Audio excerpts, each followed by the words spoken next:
बदीन में अव्हांखे अपडेट कंदासूं। रिपोर्ट करे रहियो आहे अल्ताफ़ मेमण। बदीन में गिदरा ऐं छायूं डीसी बदीन पारां सरकारी जारी कयल रेट लिस्ट खां वधीक अघनि में विकिरो थियण लॻा। छाई सरकारी लिस्ट तहत 130 खां 150, 130 रुपया खां 150 रुपया आहे, जॾहिं त शहर में 200 रुपया किलो आम विकिरो थी रहियो आहे। देसी गिदरो सरकारी लिस्ट मुताबिक़ 50.60 रुपया रेट ॾिनल आहे, पर आम गरीबी गिदरो 60.70 ऐं देसी गिदरो 150 रुपया किलो विकिरो थी रहियो आहे।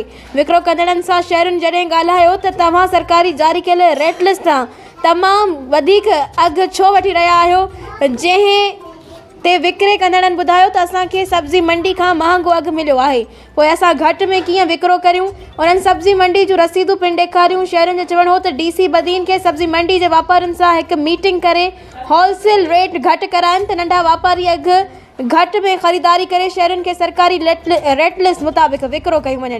डीसी बदीन सब्ज़ी मंडी वारनि खे विकिरो करण ते पाबंद न करे सघियो।